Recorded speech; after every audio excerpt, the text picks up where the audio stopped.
Salam alaikum, Azul, bonsoir. Nous savons tous, je crois, que la démocratie idéale, telle que nous la rêvons, n'existe nulle part au monde. Mais elle existe néanmoins, plus ou moins, dans des pays et d'autres. Dans certains pays, elle n'existe que par le nom, comme l'Algérie, malheureusement, où c'est la surenchère vocabulaire, institutionnalisée et consacrée, puisque son appellation officielle est République algérienne, démocratique et populaire. Comme si le fait d'user de tant de pléonasmes pouvait éclipser la triste réalité d'un système qui n'est ni une république, ni démocratique, ni encore moins populaire. Dans d'autres pays, les grandes puissances tout particulièrement, la réalité démocratique est très nuancée. Et quand je dis grande puissance, je parle des grandes puissances occidentales. La réalité démocratique y est donc très nuancée, très complexe, à la limite de la schizophrénie politique. Les USA en sont l'exemple le plus typique, significatif de cette facilité avec laquelle les vrais maîtres de ce pays et donc du monde parviennent à occulter des vérités pourtant hurlantes et à rouler jusqu'à leurs plus brillants intellectuels dans la farine démocratique. Oui, bien sûr. Les USA ont un système politique dont les institutions sont réellement détentrices d'un vrai pouvoir, d'une indépendance formelle, qui laisse croire aux apparences parce que c'est le peuple américain, directement ou à travers ses grands électeurs, qui désigne ses représentants, voire même la plupart de ses juges, ses gouverneurs, etc. Oui, il y a une réelle séparation des pouvoirs. Et même plus, puisqu'en plus d'être indépendants les uns des autres, chaque pouvoir a un droit de regard et de contrôle sur les autres. Un équilibre des pouvoirs que les Américains appellent frein et contrepoids. Les institutions américaines et tous les élus, du shérif, en passant par le juge, jusqu'au président, en passant par les deux chambres du Congrès, le Sénat et la Chambre des représentants, la Convention nationale et tous les mécanismes intermédiaires sont théoriquement l'émanation de la volonté du peuple américain. Pourquoi théoriquement, ai-je dit ? Parce que la réalité est tout autre. D'abord, parce que contrairement aux idées reçues, il n'y a pas que les trois pouvoirs dont tout le monde parle, le législatif, l'exécutif et le judiciaire. Ni même celui zama de la presse dont on dit qu'il est le quatrième pouvoir. Non. Il n'y a pas que ces pouvoirs, mais un autre, le plus important, le plus décisif, celui qui est partout, qui est entre les mains d'une toute petite minorité et que personne ne contrôle vraiment, personne, et dont personne ne parle. Et pour cause, puisque ceux qui peuvent en parler procèdent de la même appartenance. C'est le pouvoir de l'argent. Et c'est ce pouvoir qui est la vraie source de tous les pouvoirs, puisque depuis l'élu de base, le délégué, le shérif ou le juge, jusqu'au président des États-Unis, personne ne peut se faire élire s'il ne dispose pas de ce nerf de l'élection qu'est l'argent, et juste l'argent. Totalement exclu de se faire élire sans ça. Il n'y a rien de plus évident, de plus prégnant, de plus décisif pour la prise du pouvoir et son exercice, mais personne n'en parle et tout le monde l'occulte. Et je reste très en surface sur le très complexe système américain dont tout le monde dit que c'est la plus grande démocratie du monde, alors que c'est le plus parfait exemple de la suprématie de l'argent sur la volonté du peuple, même si le caractère sacré des libertés et les très pointilleuses procédures laissent penser à une très ombrageuse démocratie, où le détail, la procédure et le pinaillage sur le principe sont tellement obsédants qu'ils parviennent à faire passer l'essentiel au second plan. Sorte de Dr Jekyll and Hyde de la démocratie. L'exemple des 9 juges de la Cour suprême qui sont élus ou désignés à vie montre bien toutes les contradictions d'un système politique tout à fait schizophrénique. Dans les autres démocraties occidentales, les institutions sont moins dépendantes de l'influence de l'argent, ou du moins semblent moins dépendantes, parce que peut-être plus subtiles. Parce que la règle n'est pas aussi systématique. Mais dans ces démocraties aussi, puisqu'il faut les appeler comme ça, tout le monde feint d'ignorer que si la séparation des pouvoirs y est réellement consacrée, elle n'en occulte et n'en évacue pas moins le même véritable pouvoir qui est celui de l'argent, sous toutes ses déclinaisons souvent subtiles, dans celle plutôt de la presse, du réseautage, de la cooptation, etc., etc. En 2006, le groupe de presse britannique The Economist Group a créé l'indice de démocratie, qui permet d'évaluer selon des critères objectifs et consensuellement définis le niveau de démocratie d'un pays. Et un travail a été mené sur ces critères pour évaluer le niveau de démocratie de 167 pays. L'étude en est régulièrement publiée depuis cette date, depuis 2006. Les critères définis sont au nombre de 60, regroupés en 5 catégories que je vais vous dire rapidement. Le processus électoral et le pluralisme, les libertés civiques, le fonctionnement du gouvernement, la participation politique et la culture politique. Les différents États y sont classés en démocratie imparfaite, en régime hybride et en régime autoritaire. Bien. Je me suis permis de m'étaler ainsi juste pour répondre à ces gens du régime algérien qui passent leur temps à nous dire que la démocratie n'existe pas, qu'elle n'existe nulle part, que c'est juste un leurre pour gogo romantique. Dans ce classement, qui reste relativement le meilleur, la Norvège a été classée meilleure démocratie du monde pendant plusieurs années durant, depuis 2006. Suivi de l'Irlande, la Suède, la Nouvelle-Zélande, le Danemark, le Canada. Plusieurs années de suite, eux aussi, ces pays. L'Algérie a gardé la même place pendant plusieurs années, classée à la 126e place sur 167. 126e place sur 167 sur des critères parfaitement objectifs, puisque appliqué à tout le monde selon les mêmes normes. Et donc, l'Algérie est catégorisée régime autoritaire.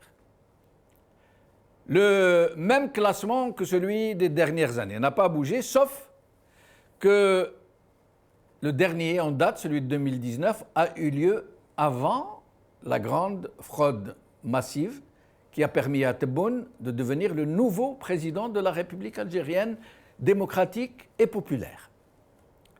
Mais je crois que ceux qui ont défini les critères pour évaluer le niveau de démocratie des régimes et des États,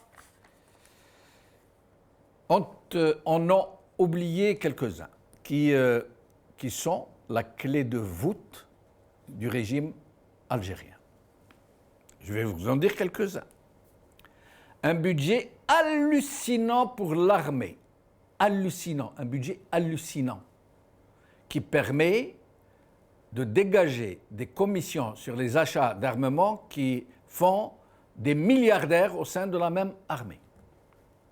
L'usage du mensonge, un mensonge institué. L'usage de la corruption de masse grâce à la rente pétrolière qui permet d'anesthésier des millions de gens.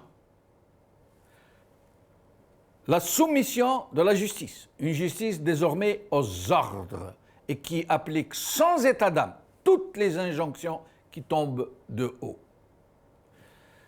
Une domestication ou une répression de la presse dont un grand nombre de journalistes sont devenus soumis avec zèle, puisque cela a permis d'enrichir des maquignons qui se sont retrouvés patrons de presse du jour au lendemain. Et je passe sur le reste, la vulgarisation de la chita, l'arrosage des relais de flicage de la population, l'usage sans compter de la mémoire collective et de l'histoire du pays, des Baltagia qui sont envoyés en commando contre les hirakistes, l'aubaine du Corona qui a servi j'allais dire, à faire taire le Hirak, à le réduire, à l'envoyer à la maison, la zizanie entre les citoyens pour semer entre eux la discorde, les monter les uns contre les autres, essayer de créer de la violence entre les gens, ont aussi semé la zizanie, la discorde entre les mouvances idéologiques qui ne se sont pourtant pas exprimées dans ce Hirak, mais dont on agite l'épouvantail et autres méthodes du genre qui rendent relativement plus humaines, beaucoup plus humaines, la Corée du Nord exceptée, les 41 dictatures qui sont classées après l'Algérie.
L'Algérie, justice soumise, presse écrabouillée, c'est le titre de notre émission d'aujourd'hui.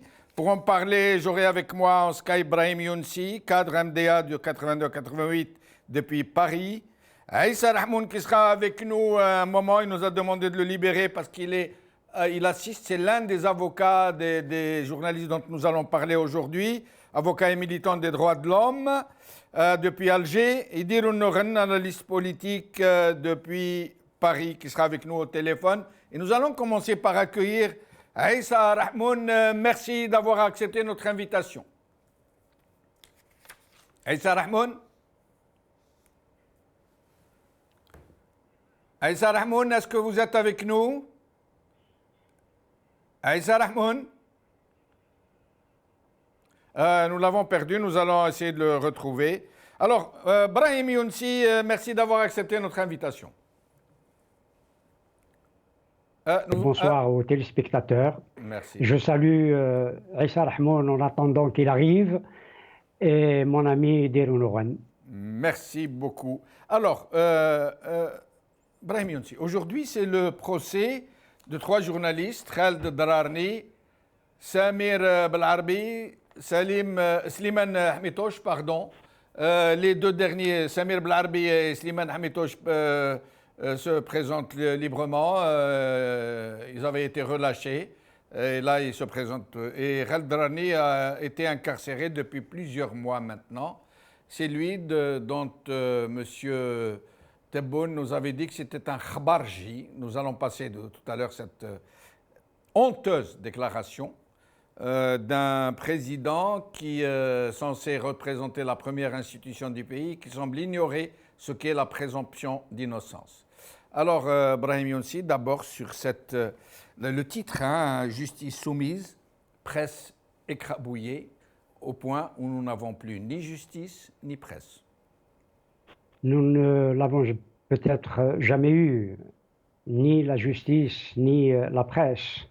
Hélas pour la justice, parce que c'est un fondement d'un État et c'est le fondement d'une démocratie, c'est le fondement de la République. Hélas. Vous venez de parler du président illégitime. Il n'a pas seulement bafoué la présomption d'innocence dans la déclaration honteuse, inacceptable, condamnable qu'il a faite au sujet d'un journaliste, mais il a bafoué la séparation des pouvoirs, si tant est qu'il y ait une séparation des pouvoirs en Algérie. C'est le pouvoir exécutif qui accuse et qui condamne un journaliste par la déclaration honteuse qu'il a faite. Hélas, le problème, s'il se situe au niveau du régime, hélas, la presse ne répond pas, ne prend pas son indépendance. Comme la justice, elle reste à ses ordres.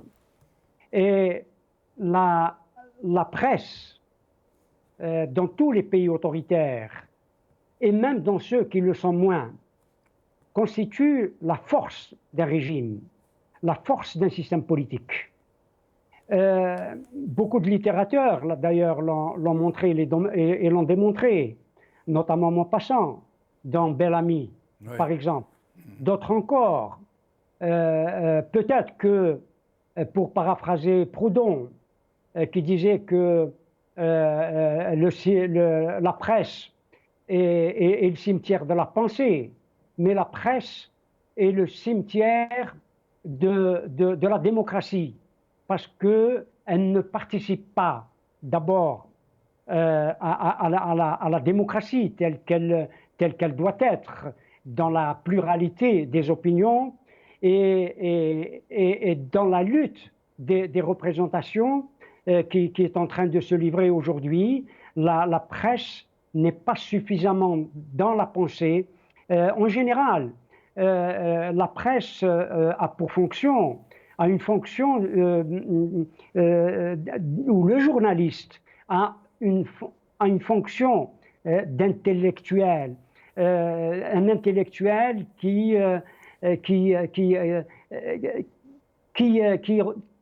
élabore des concepts de représentation, des référentiels de représentation également, ou de légitimation.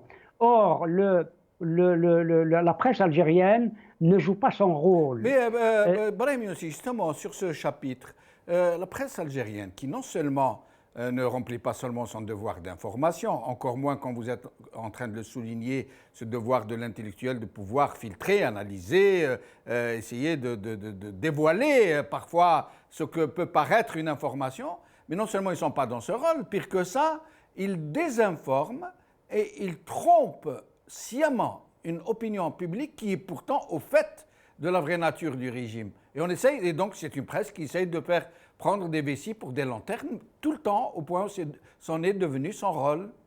Parce que, hélas, le journalisme n'est plus une fonction intellectuelle.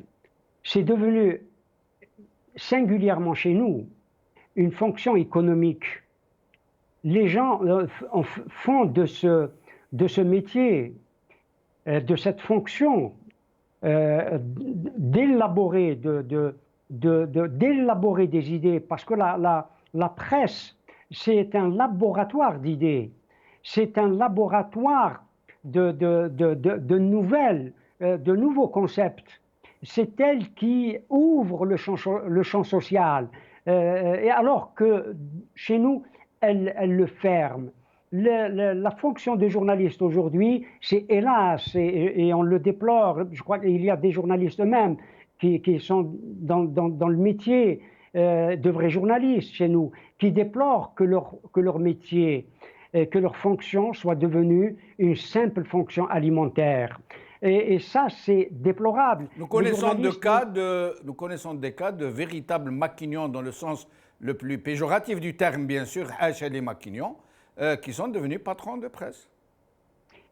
C'est là où le bas blesse. La presse algérienne aujourd'hui est doublement dépendante. Elle n'a aucune autonomie par rapport à l'argent dont vous parliez, parce que l'argent, y compris dans les pays dits démocratiques, s'est accaparé le champ médiatique, les journaux, les télévisions, etc. Il s'est totalement accaparé, ou quasiment totalement accaparé, le champ médiatique, selon les familles de pensée quand même. Vous avez des journaux qui sont à gauche, d'autres qui sont à droite, d'autres qui sont à l'extrême droite, d'autres à l'extrême gauche. Est-ce que ce n'est pas plutôt etc. pour assaisonner un peu la pilule?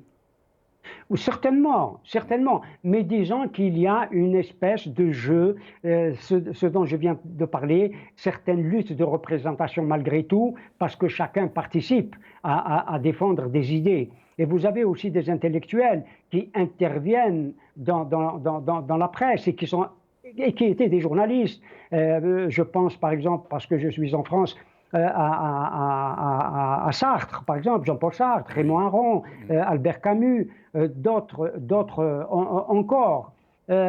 Seulement, comme dit d'ailleurs un journaliste et un intellectuel français, Ferdinand Brunetière, l'intelligence n'est pas, hélas, le premier pas de la presse algérienne. Hélas, la presse algérienne, elle ne s'est pas libérée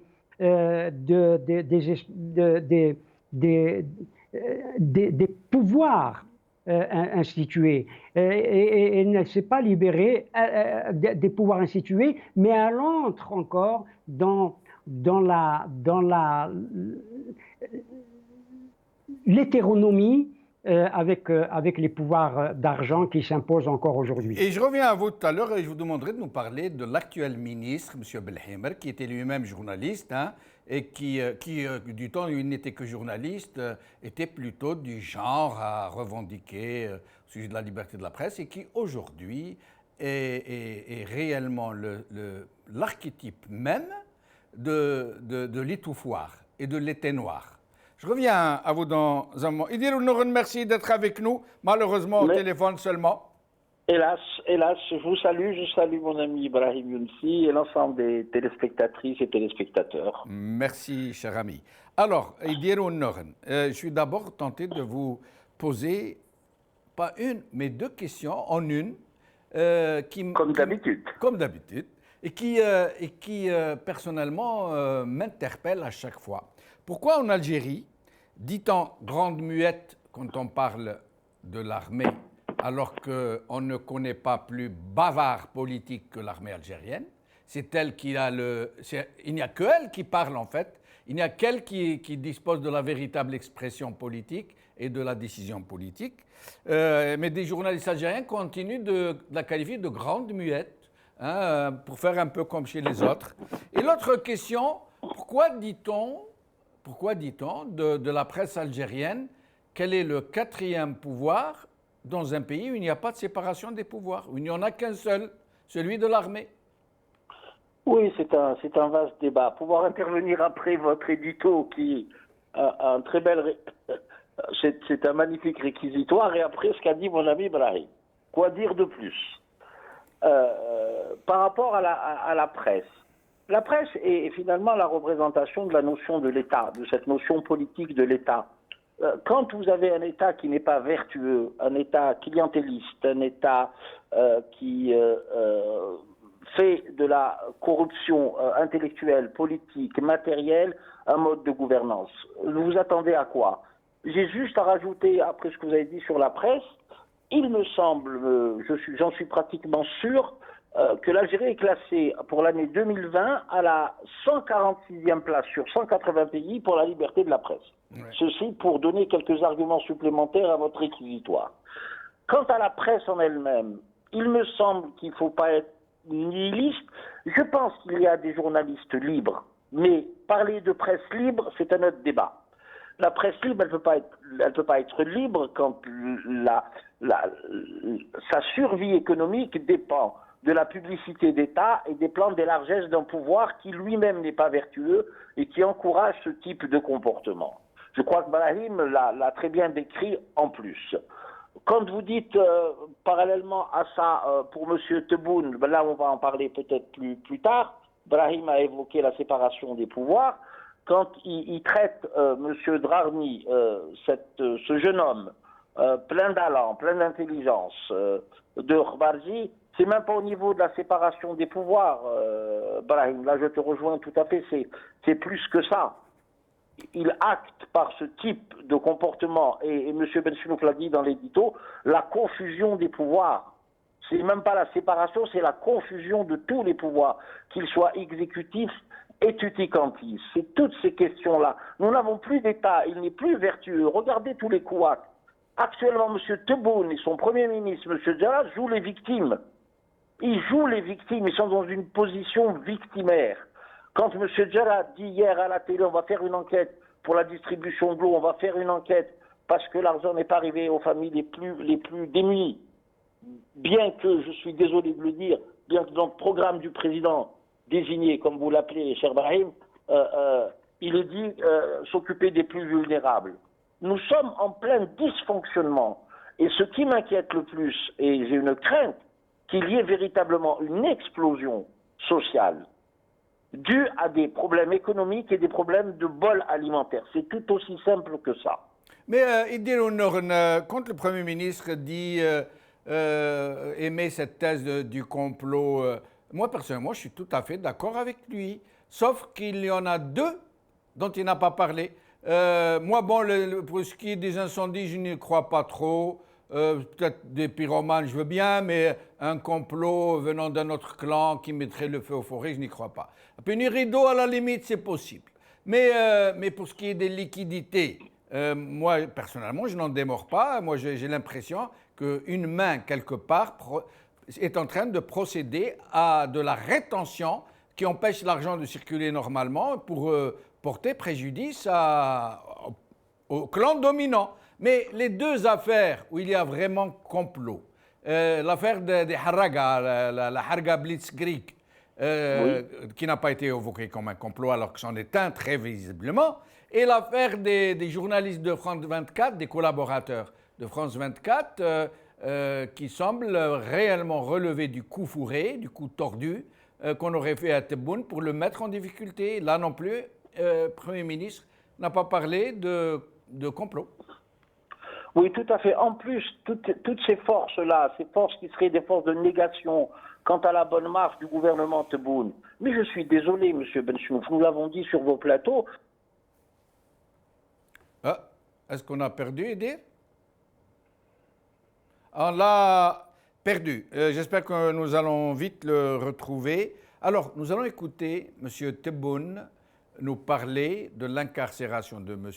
Drarni, dont je rappelle que selon un principe universel de droit, tout inculpé est présumé innocent jusqu'à l'établissement de sa culpabilité. Et l'Algérie, dans le droit positif algérien, ce principe est reconnu en tant que tel, un principe de droit. Et donc, M.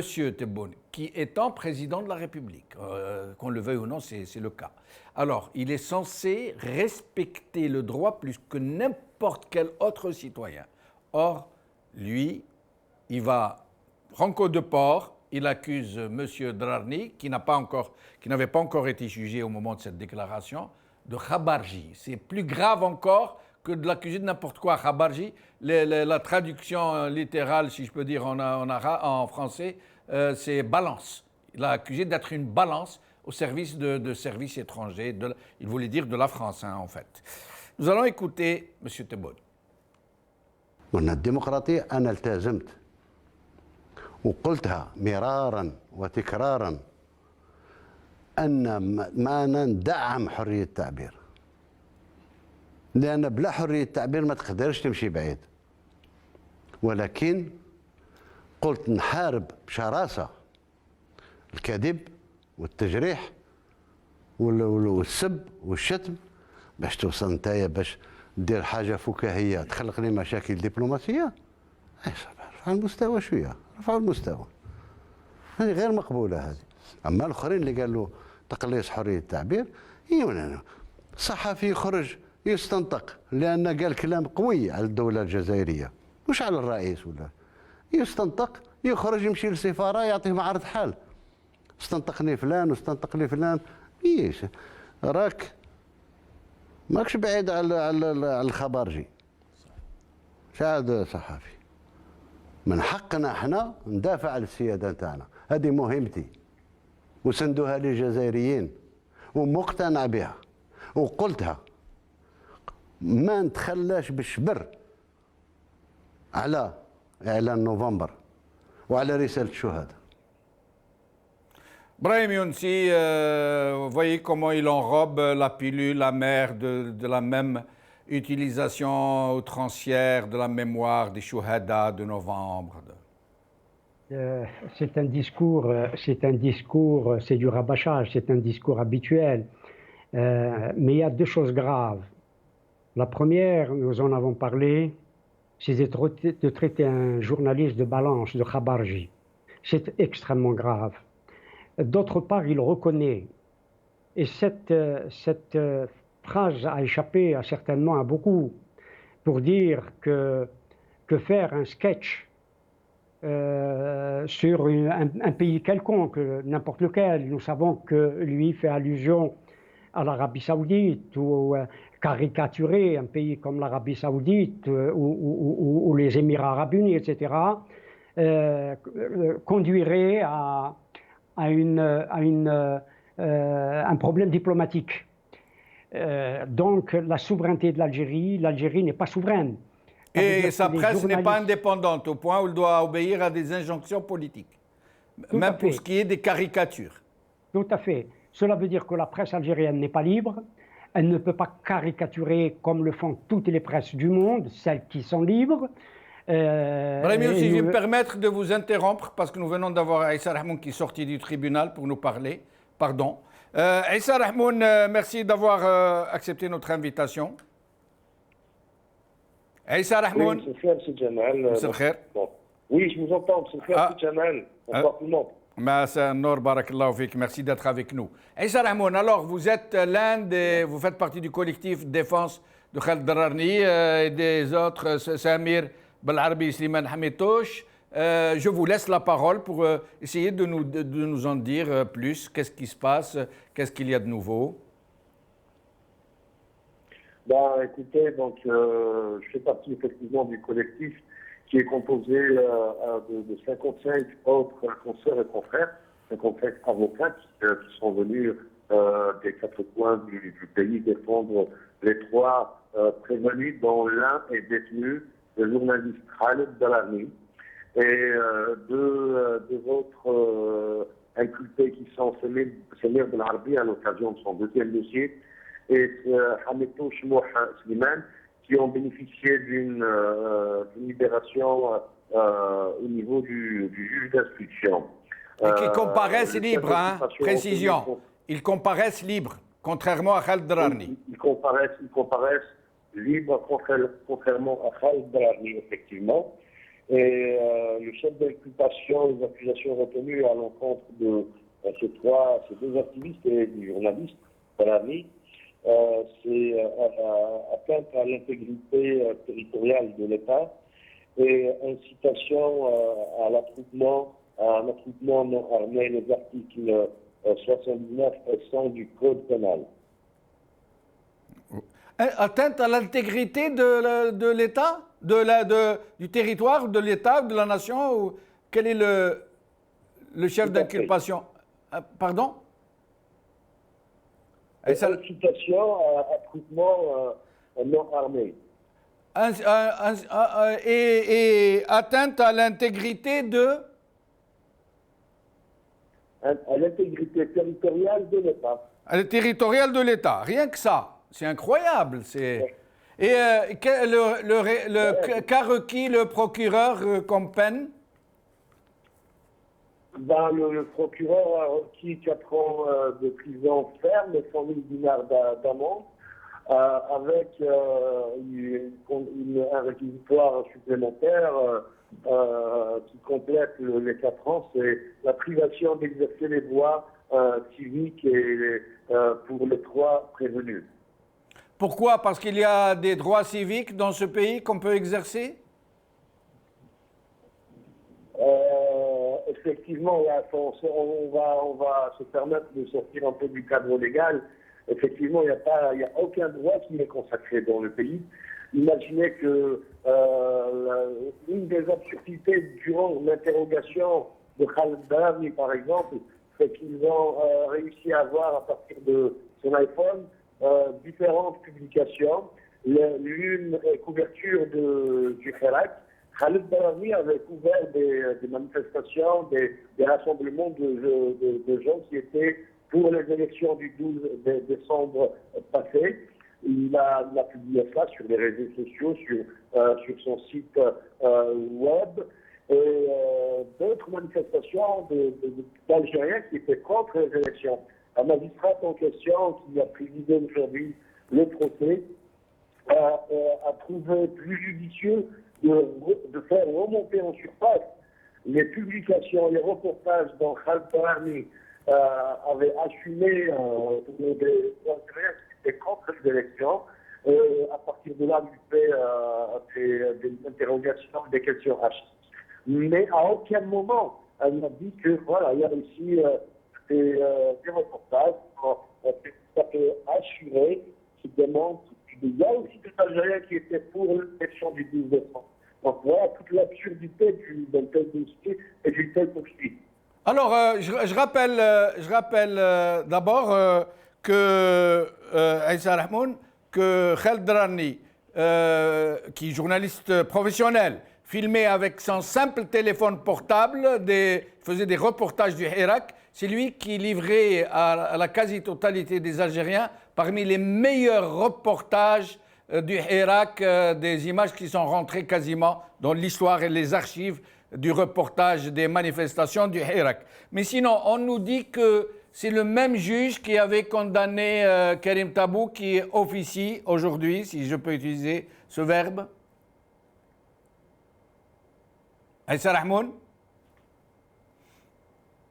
est-ce que nous l'avons perdu? Aïssa Rahmoun?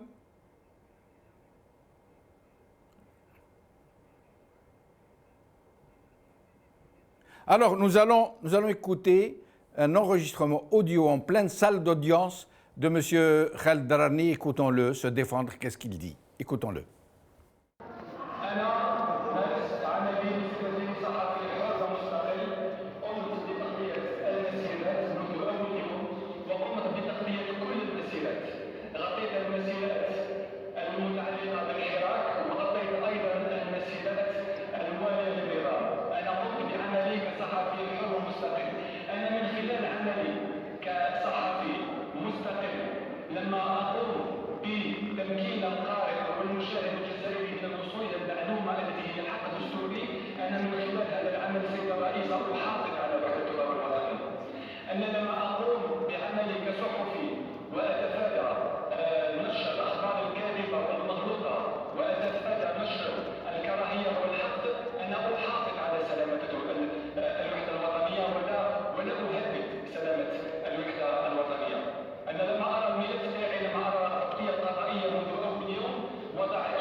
فيها.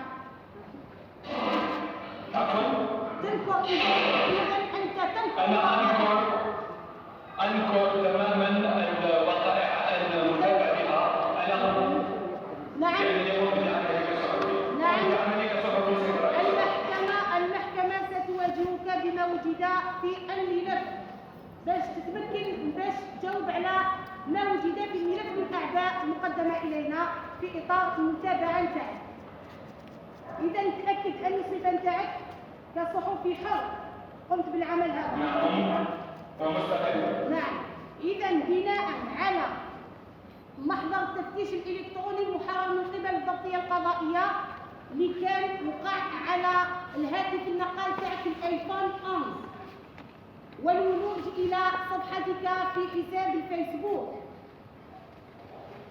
هل الفيسبوك تاعك يحمل اسم المستعار خالد درارني؟ هل هذا الفيسبوك تاعك؟ نعم. أكدت سابقا امام التحقيق وامام الضبطية ان الفيسبوك هذا نتاعك. نعم هو حسابي الخاص. من بعض الصفحات التي هي موجودة في محضر الضبطية القضائية والصور المأخوذة من الفيسبوك هناك عبارات مرددة في الملف كانت ما بين قوسين وتفيد بالإيحاء بأنها منقولة من الحراك كما قلت. كاين عبارات مكتوبة في صفحات اللي راهي موجودة هنايا واللي راهي في معرض المناقشة وين كانت يعني تنم على أنه هو التعبير نتاعك كشخص وليس كصحفي. كاين ما توضعتش ما بين قوسين. Alors, la juge, quel punch de notre confrère et quel courage. Il dit à la fin de cet enregistrement, malheureusement pour moi, je ne suis pas journaliste de France 24. L'allusion est très claire. Vous aurez entendu la juge, ce qu'elle est en train de dire, quasiment de l'accuser d'avoir, par son comportement, incité à la violence parce qu'il filmait le Hirak. Brahim Younsi. Oui. Ce que nous venons d'entendre, d'abord de la part de Khaldarani. Petite précision, Brahim Younsi, pardon. La juge, elle l'accusait de quelque chose qui n'est pas dans le chef d'inculpation. Elle l'accuse de dire des choses sur sa page Facebook qui incite à la violence. Vous imaginez. C'est ce que je voulais reprendre. Non seulement elle ne le considère pas comme un journaliste, mais Khaldarani a fait une défense d'une limpidité extraordinaire, avec des arguments bien placés, avec une sérénité qui lui est habituelle. C'est assez réconfortant de voir un jeune journaliste, déjà chevronné, affronter ces juges de cette manière. On a voulu le réduire, et la juge, c'est ce qu'elle a dit, qu'elle le jugeait non pas comme journaliste, mais comme individu. Est-ce que les individus que nous sommes avons le droit à la liberté d'expression à partir du moment où nous ne sommes pas touchés par le code pénal? Les chefs d'inculpation qu'on lui a mis sur le dos sont des chefs d'inculpation imaginaires. D'ailleurs, beaucoup de ceux qui sont passés devant les mêmes juges, vraisemblablement, ont été accusés de porter atteinte à l'intégrité territoriale de l'État. On ne sait pas ce que c'est que l'intégrité territoriale de l'État. Nous ne savons pas ce que c'est. La question est de savoir, est-ce qu'un journaliste ou qui que ce soit d'autre, qui ne soit pas dans le séparatisme, puisse porter atteinte à l'intégrité territoriale de l'État. Il a défendu, me semble-t-il, parce que je suivais aussi le travail personnellement de Khaldarani comme journaliste. C'est un journaliste qui est resté dans les limites de sa profession, mais aussi et surtout, et c'est ce qui manque à beaucoup de journalistes chez nous, hélas, et qu'il est resté dans l'éthique journalistique. Et c'est ce qui est appréciable chez ce journaliste-là, parce qu'il a toujours été dans une éthique journalistique, ce qui n'est pas le cas, hélas, de celui qui est devenu son ministre, ou le ministre de l'information ou de la communication. D'ailleurs, Brahim Younsi, il dit à la juge, moi j'ai clairement entendu, il lui a dit, mais je ne filme pas que le Hirak, je filme tout, y compris des scènes qui peuvent être favorables au régime. Et combien les même, élections, par exemple. Et combien même il ne filmait que ce qu'il a appelé le Hirak. Combien même, pourquoi est-il obligé de filmer ou de dire ce qui est favorable au système et au régime? Le Hirak, comme il dit, le Hirak est contre le Vous ne régime. dites jamais Hirak, hein, vous dites révolution. Oui, absolument, absolument. Donc, ce Hirak, comme il dit, c'est soulevé contre un système politique, contre un régime. Il est normal qu'un journaliste qui se respecte fasse un reportage sur un Hirak, sur une révolution qui est en marche, qui est toujours en marche et qui remet en cause un système politique, un système politique, un régime politique qui s'avère plus que dictatorial, un régime qui se montre sous le plus mauvais de ses aspects, l'aspect stalinien de la chose. Et qui pourtant dit Al-Hirak al-Mubarak. Et qui pourtant dit Al-Hirak al-Mubarak. Justement. Et pour cause, puisque Al-Hirak l'a porté à la tête de l'État. À part que, et heureusement, que les avocats et Issa Rahmoun en est un et un bon avocat, ne disent pas mon client est coupable, comme le faisaient les avocats à Moscou, à l'époque stalinienne. C'est un procès en sorcellerie que l'on vient de faire à Khaldrani. Il n'y a pas d'autre mot que c'est un procès en sorcellerie. Alors, nous allons écouter notre avocat, Brahim Younsi, avant de revenir vers Idir Noren. Écoutons cet avocat, Abdelhamid Tamalt, écoutons-le et qu'est-ce qu'il nous dit. للاسف اليوم رانا نعيش يوم حزين، يوم حزين على الجزائر، يوم حزين على حريه التعبير، يوم حزين على الصحافه المستقله، على الصحافه الحره. هذا المكسب الذي حققته الجزائر وحافظت عليه حتى خلال السنوات العشريه السوداء، واليوم رانا نشوف انه هذا المكسب راه في خطر، راه مهدد امام مثل هذه المتابعات. اليوم وللاسف يمتثل الصحفي خالد درامي بعد ما امضى في المؤسسه النقابيه ورابط الاشراف زياده شهر مارس، والمتابع بالمساس بالوحده الوطنيه. اليوم نشوفوا انه مهنه الصحفي هذه المهنه المقدسه، هذه المهنه الشريفه، هذه المهنه النبيله اللي تعمل على نقل الحقائق كما هي. اليوم يمتثل امام العداله، هو متابع على اساس المساس بالوحده الوطنيه والدعوه للتجمهر. Alors, cet avocat, Idir Noren, nous apprend que Khaldrani a été accusé, entre autres, d'atteinte à l'unité nationale. Atteinte à l'unité nationale. Idir Noren. Oui, bon, on a été coupé. Ce que je voulais dire, c'est que par rapport à ce qui arrive, au-delà du scandale, du rendu là, du procureur de la République concernant M. Draghi et ses camarades, il faut dire aussi qu'il y a eu un arsenal répressif qui a été renforcé pendant la période donc de la crise sanitaire qui perdure, où je pense que c'est la loi du fin avril 2020, où l'outrage à magistrat, tout ça est puni de manière stalinienne, comme pour reprendre mon ami Brahim, mais c'est là où ils ont introduit aussi un délit relatif aux fake news. Est-ce qu'il n'a pas été exclusivement concocté dans les laboratoires pour faire partir de l'arsenal juridique pour des journalistes aussi libres, aussi valeureux que les Draghi et comme beaucoup d'autres? Ça, cette question mérite d'être posée, parce que la loi sur la fake news qui incrimine toutes les publications sur Facebook, hein, s'il suffit que quelqu'un puisse dire Monsieur X, Y a fait ci, a fait ça, carrément vous êtes poursuivi et du côté pénal, fausse ou calomnieuse. Hein. Celles qui sont évidemment susceptibles de porter atteinte à ce qu'ils appellent eux la sécurité. Mais là, on paye les inconséquences, parce que c'est une honte à la fois pour les magistrats, c'est une honte pour les avocats qui, malgré leurs efforts, quand je dis une honte entre guillemets, qui sont là à défendre, c'est pour les greffiers, c'est pour toute l'institution judiciaire. On n'est pas, un État est chargé de dire le droit, et de dire le droit en respectant le droit. Et c'est pour ça que beaucoup de militants s'impliquent dans les droits de l'homme. Et dans le mot droit de l'homme, il y a le mot droit. On a une justice qui fait honte au pays, je veux dire. Il n'y a pas d'autre qualificatif. Quand Brahim dit c'est un procès en sorcellerie, non. On veut éteindre une voix. une voix qui avait son poids, qui pouvait impacter sur la jeunesse, parce qu'il est très représentatif de la jeunesse trentenaire et quadra. Qui est dans l'air du temps, qui vit dans son pays, qui milite dans son pays, qui a des valeurs, qui est issu d'une famille révolutionnaire, qui représente peut-être les canons de l'Algérien de demain qui accédera au pouvoir. Parce que c'est une image aussi de symbolique et de représentation. Par rapport à tout ça, moi, quand l'avocat dit je suis désolé, il faut à tout prix que les journalistes reprennent le pouvoir. Ils ne peuvent plus dire...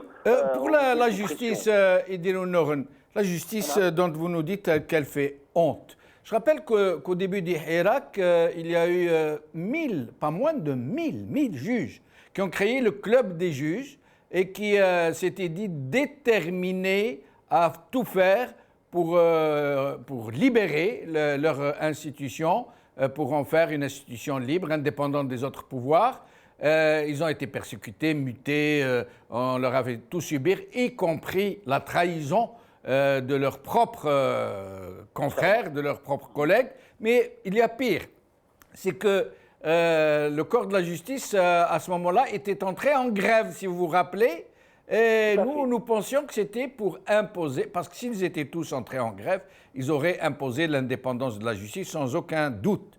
Or, ce n'était que pour des revendications socio-professionnelles, et aussitôt que le régime leur a lancé ce qu'ils demandaient, des choses matérielles, tout aussitôt, ils ont réintégré leur niche, j'allais dire, et tout est rentré dans l'ordre. Vous avez raison, M. Benchenouf, on en avait parlé sur le plateau, il y avait M. Brahim Younsi, et on s'était dit que c'est peut-être un début de solution, ce syndicat de magistrats qui s'exprime pour libérer la justice, qui est otage finalement de l'exécutif, mais on a oublié quelque chose qui s'est passé dans la nuit, et à ce moment-là, la police politique a traité tous ces gens-là, et nous on avait mis un très grand espoir. Vous l'avez même dit, M. Benchenouf, peut-être qu'à travers cette révolte positive des magistrats du pays, le problème des élections va se poser, et on ira probablement, ça va donner un coup de main, un coup de souffle au Hirak. Absolument. Mais il s'est trouvé que la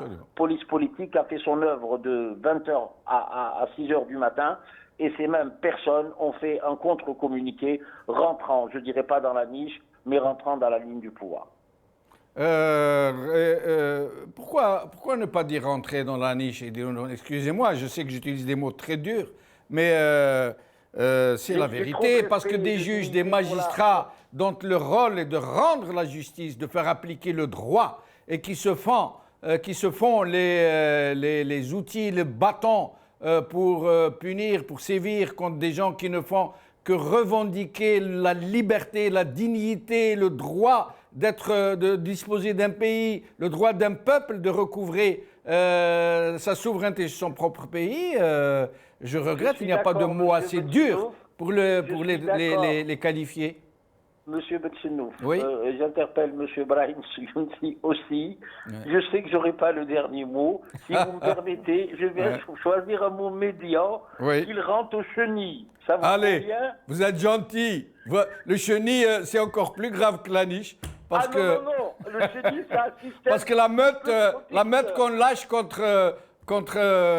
dans les chasses à cour, ce n'est pas très... Brahim Younsi, qu'est-ce que vous répondez à ça, Brahim Younsi?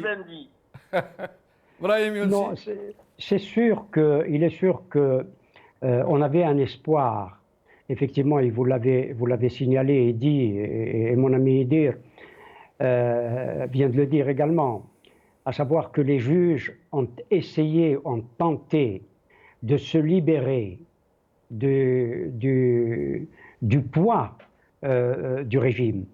Parce que la justice et la presse... Pas tous les juges, le club des juges. Vous avez parlé d'un millier, c'est de ces juges-là dont je parle. Oui, d'accord. Et c'est important, c'est très important. Le mouvement des juges au départ et de ces juges-là, effectivement, de ce club des juges, était extrêmement important et significatif dans la voie que le peuple avait prise vers la démocratie et la liberté.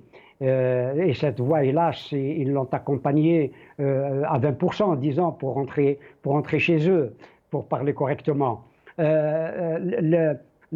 parce que nous parlons des journalistes et de la presse. Nous allons y revenir, nous allons y revenir. Oui, non, ce que je veux dire, c'est que la justice et la presse, singulièrement, Oui. sont la clé de voûte de la démocratie.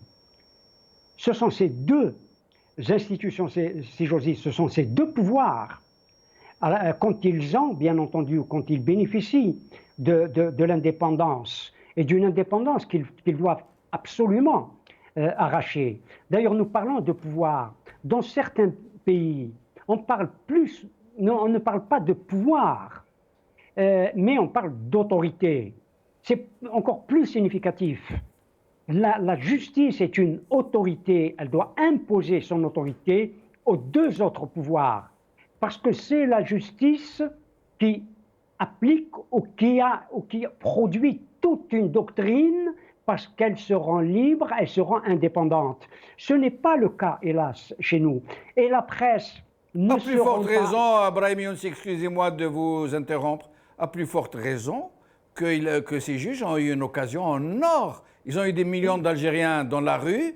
Ils ont commencé à protester. Nous, on pensait qu'ils protestaient pour leur métier, pour leur dignité. En fait, d'ailleurs, ils ont très bien su le faire. Ils ont protesté. Tout le peuple algérien les a soutenus. Vous vous rappelez de cette juge qui avait été tabassée dans le tribunal d'Oran. Et dès le lendemain, ils ont dit non, c'est bon, on a accepté. Cahier de revendication a été satisfait. Au revoir et merci. Alors qu'ils avaient la possibilité réellement, non seulement de se libérer eux, mais de libérer tout le pays. C'est dire toute la responsabilité qui pèsera sur leurs épaules le jour où l'histoire se dira. Elle pèse déjà cette histoire. Nous le voyons avec tous les procès qui sont faits à des innocents. Ce n'est pas des délinquants, ce n'est pas des criminels. Tous ceux que nous avons suivis, tous les détenus d'opinion, ce sont des détenus politiques. Or, le crime politique continue et c'est la raison pour laquelle j'ai parlé des procès de Moscou. Nous sommes dans le délit ou le crime politique encore aujourd'hui. Quand on traite un journaliste comme Khaled Dararni et d'autres avant lui, comme l'a été Fodil Boumala et d'autres, comme des délinquants et comme des criminels qui ont utilisé des idées, qui ont défendu des idées politiques et qui ont écrit seulement des textes ou qui ont rapporté des informations qu'ils ont commentées ou non. Cela veut dire que nous sommes dans un système dictatorial, dans un système plus qu'autoritaire. Mais qui a des alliés de poids. Je vais vous donner un exemple, Brahimi aussi. Regardez cette justice servile qui est là, en train de sévir contre des journalistes intègres qui essayent de participer à cette révolution, comme vous dites, pour libérer leur peuple. Donc la justice est là pour les brutaliser, pour les violenter, pour les jeter en prison, pour les traîner dans la boue, pour les charger de tous les péchés du monde. De l'autre côté, il y a des journalistes marrons, des journalistes soumis, serviles, qui eux aussi ne disent rien sur les rares magistrats qui ont été brisés, leur carrière broyée, qui ont été mutés, dans le meilleur des cas mutés, sinon révoqués, limogés, persécutés, et même qui sont passés par Ben Aknoun, pour vous dire. Eh ben, la presse n'en dit rien. Elle ne dit rien sur ces magistrats courage qui ont essayé, et d'ailleurs, c'est bien pour ça que leurs autres collègues ont été définitivement dissuadés, je crois. La presse, et nous l'avons dit, la presse algérienne, hélas, est depuis des décennies aux ordres. Et nous le voyons aujourd'hui, et les Algériens le voient quasiment toutes les semaines. Hebdomadairement, il y a des rencontres avec le président illégitime, et vous voyez le comportement de la presse. C'est au sujet de leur ministre, justement, Brahimi Younsi. Pardon? Du ministre de la presse, du ministre de l'information, je ne sais pas comment ça s'appelle.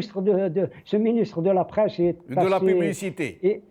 Oui, mais il est assez, j'allais dire, paradoxal.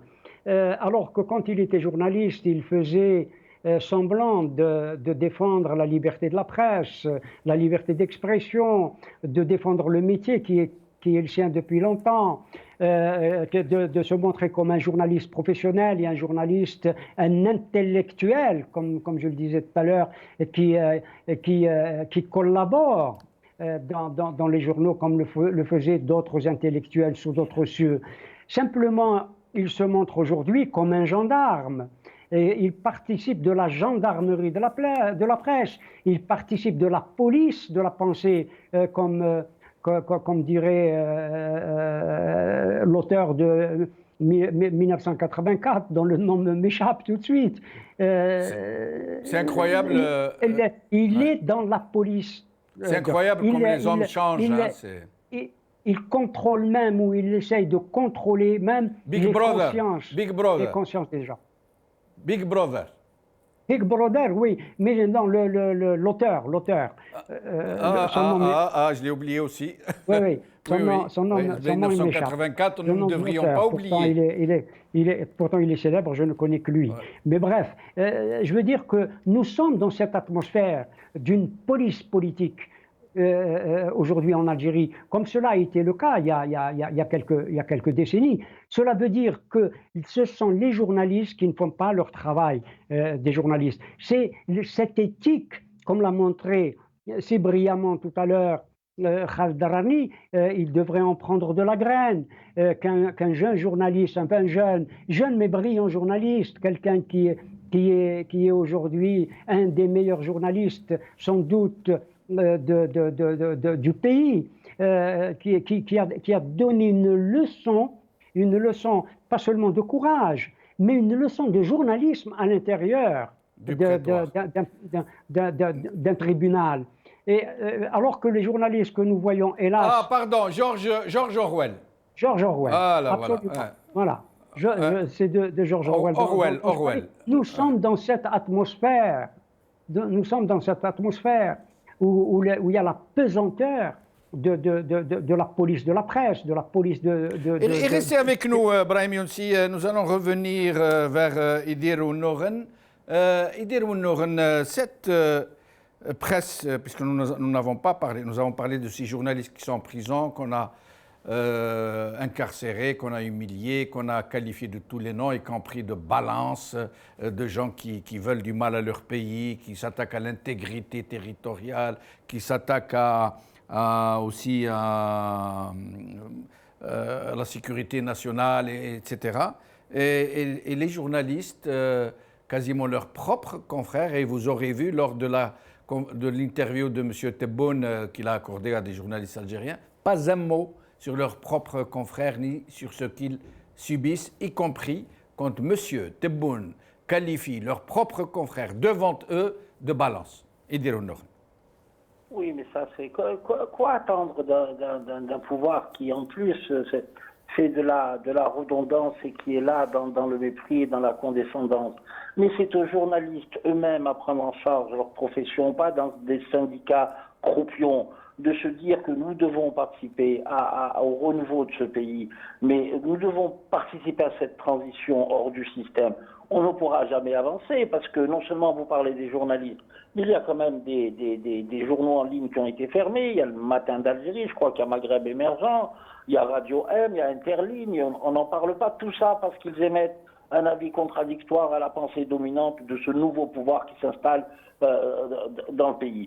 Moi je pense, et tout à l'heure j'avais été coupé, moi je pense qu'actuellement la colère elle gronde. Et j'espère que ceux qui sont chargés d'écouter la société, d'écouter ses poux, le pouls de notre société, comprennent que ces signaux ne sont plus faibles. Ces signaux tendent à devenir de plus en plus sonores, de plus en plus parlants. On risque d'aller vers une catastrophe. Il serait temps que le corps nodal du pouvoir, que l'armée, en tenant compte aussi que la plupart des hommes de Gaïd Salah ont été écartés, ce qui prouve déjà que c'est un esprit de clan qui prévaut au niveau de l'état-major, qu'ils prennent conscience et qu'ils doivent observer leur propre mutation et se mettre en phase avec la société, avec cette jeunesse qui est quand même la plus opprimée, celle qui a le moins de perspectives et celle qui a le moins d'avenir. Il est temps que nous allons dans cette espèce de transition, dans cette espèce de processus constituant, quitte à débarquer légalement le nouveau pouvoir qui s'est installé le 12-12, il faut être honnête. Il faut se dire que si nous sommes dans l'opposition et que nous avons décidé que nous étions contre cette élection, nous sommes conscients de tout l'environnement et les conditions qui ont précédé à l'élection de M. Tebboune. De deux choses l'une, ou il s'improvise, c'est une piste, je suis de la transition, tout est à refaire, on est d'accord, on fait un gouvernement d'union nationale, on met un gouvernement commando choc qui va amortir la crise mondiale, qui va régler la crise sanitaire en choisissant la bonne doctrine, qui va essayer de régler les problèmes économiques et financiers qui prendront du temps. Et nous allons aller vers ce processus constituant, refaire une constitution pour baliser tous les équilibres, qu'ils soient ethniques, qu'ils soient religieux, qu'ils soient d'ordre philosophique, qu'ils soient d'ordre spirituel. Une fois qu'on a cadré tout ça, nous allons aller vers cette élection présidentielle qui pourra amener ce pays vers des beaux rivages et vers des espérances pour la jeunesse. Et dire, qu'est-ce que vous pensez de l'histoire de cet adjudant-chef, Monsieur Toufik Karmet Bonouera, qui c'était le secrétaire particulier de Gaïd Saleh.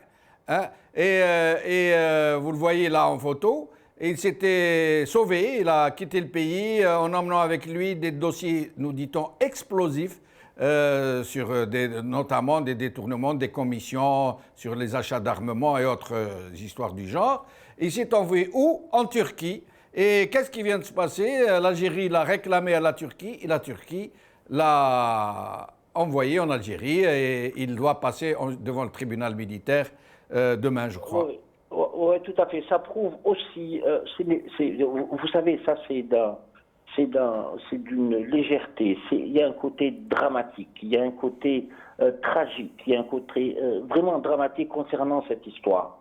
Or, cet adjudant-chef qui était chef de cabinet ou de M. Gaïd Salah, on lui reproche l'atteinte à ses obligations professionnelles, la trahison, le viol du secret de défense, vol de documents, détournement de documents, confidentiel classé défense.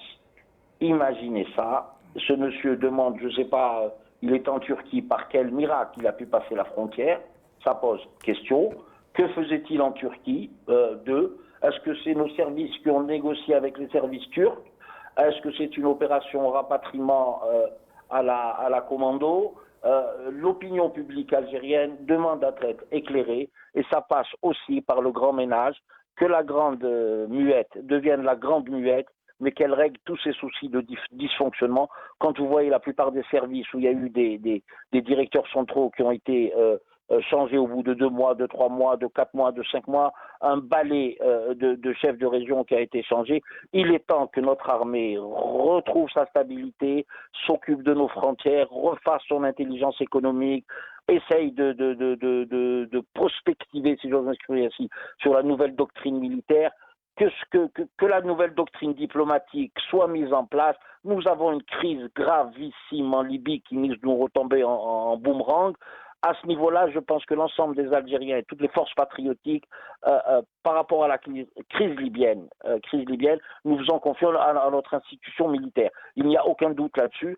Cependant, ces dysfonctionnements, il faut plus que ça arrive. Il faut qu'elles reprennent le chemin de la professionnalisation et de la compétence. C'est un tout autre sujet sur lequel nous allons finir cette émission. Vous vous rappelez du décès du docteur Boudissa Samira Berhama du côté de Sétif, qui était morte enceinte à 8 mois parce que son administration n'avait pas voulu lui donner un congé à 8 mois. Elle était morte du coronavirus, du Covid, de la Covid. Eh bien maintenant, ça vient de se répéter avec une jeune infirmière à Cheshire, dans la wilaya de Khenchla, Maryam Shams El-Houda, qui était enceinte, pareil, qui n'a pas été libérée malgré son insistance. Elle vient de décéder, Rabbi Rahma, avec le bébé. Nous allons regarder. قالت الساشفام قالت ما تخدمش وحدي معايا اون فام اونسيت ديجا نريسكي ليه ورانا نمرضوا بالواحد في ليكيزي روحوا ليكيزي وحده ليكيزي دو انفيرميير من اوتر سيرفيس اللي في كبيره.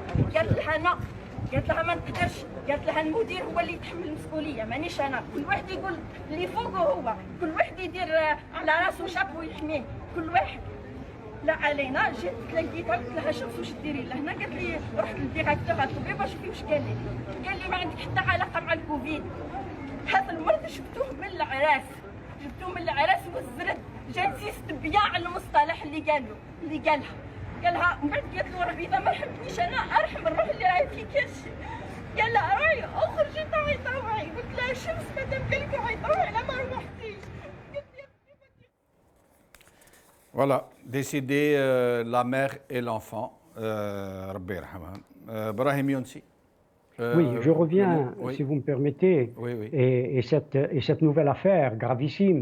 Vous n'allez pas avoir plus de 2 minutes, malheureusement. On est un exemple vivant, si j'ose dire.